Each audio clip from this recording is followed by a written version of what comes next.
Hi friends, welcome back to our spoken English series. Episode 1కి చాలా మంచి response వచ్చింది. అందరికీ హార్ట్ఫుల్లీ థ్యాంక్స్.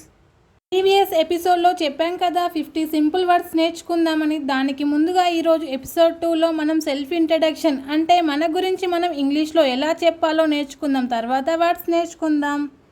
అసలు సెల్ఫ్ ఇంట్రడక్షన్ అంటే ఏమిటి? సింపుల్గా చెప్పాలి అంటే మనం మన గురించి చెప్పడం. అంటే name, place, education, hobbies and goal. ఈ 5 పాయింట్స్తోని బేస్ చేసుకొని చక్కగా ఇంగ్లీష్లో చెప్పగలం. ఇప్పుడు తెలుగులో మీనింగ్తో సహా స్టెప్ బై స్టెప్ చూద్దాం. బోరింగ్గా కాకుండా ఇష్టంగా నేర్చుకుంటే ఇంగ్లీష్ నేర్చుకోవడానికి ప్రతి పాయింట్ బేస్ అవుతుంది. ఫస్ట్ పాయింట్ చూద్దాం. ఇంగ్లీష్లో మై నేమ్ ఈజ్ రమేష్. తెలుగులో దాని అర్థం నా పేరు రమేష్. Point place. ఇంగ్లీష్లో ఐఎమ్ ఫ్రమ్ హైదరాబాద్. దాని అర్థం తెలుగులో నేను హైదరాబాద్ నుంచి వచ్చాను. Third point education or work. ఇంగ్లీష్లో I'm studying BSc final year. తెలుగులో దాని అర్థం నేను బీఎస్సీ ఫైనల్ ఇయర్ చదువుతున్నాను. లేదా వర్క్ గురించి చెప్పాలనుకుంటే I'm working as software engineer. దాని అర్థం తెలుగులో నేను సాఫ్ట్వేర్ ఇంజనీర్గా పనిచేస్తున్నాను. Fourth point hobbies. ఇంగ్లీష్లో my hobbies are reading books and listening to music. తెలుగులో దాని అర్థం నా అభిరుచులు పుస్తకాలు చదవడం మరియు పాటలు వినడం. ఫిఫ్త్ పాయింట్ గోల్ గురించి చూద్దాం. ఇంగ్లీష్లో I want become a teacher. దాని అర్థం తెలుగులో నేను టీచర్ అవ్వాలనుకుంటున్నాను. ఇప్పుడు ఈ 5 పాయింట్స్ని కలిపి ఒక ఫుల్ సెల్ఫ్ ఇంట్రడక్షన్ చెప్తాను. కేర్ఫుల్గా వినండి.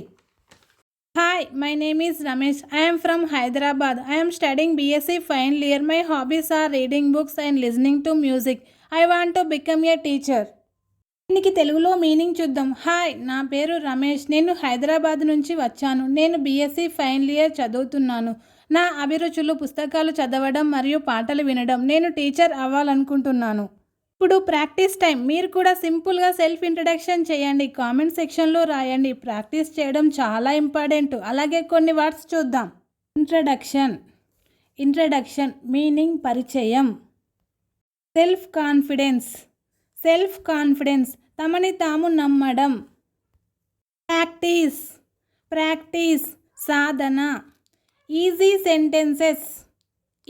సెంటెన్సెస్ తేలికైన వాక్యాలు. ఫస్ట్ స్టెప్ మొదటి అడుగు. వర్డ్ పవర్ పదబలం. ఫ్లూయెన్సీ ప్రవాహంగా మాట్లాడడం. డైలీ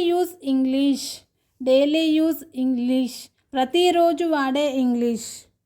కాన్ఫిడెన్స్ బిల్డింగ్ ధైర్యం పెంచడం.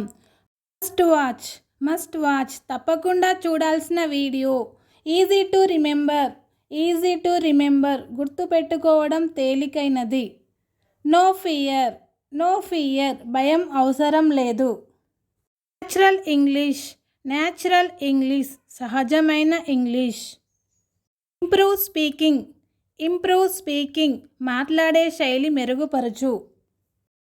మనం నేర్చుకున్నవి బేసిక్ గ్రామర్ గురించి. నెక్స్ట్ ఎపిసోడ్లో ప్రతిరోజు మన జీవితంలో వాడే చాలా యూస్ఫుల్ ఇంగ్లీష్ సెంటెన్సెస్ నేర్చుకుందాం. సో ఎపిసోడ్ 3 మిస్ అవ్వకండి.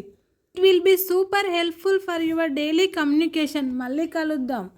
నచ్చితే లైక్ చేయండి, ఫ్రెండ్స్తో షేర్ చేయండి. ఇలాంటి మరిన్ని వీడియోస్ కోసం మా ఛానల్ సబ్స్క్రైబ్ చేసుకోండి. Thank you for watching.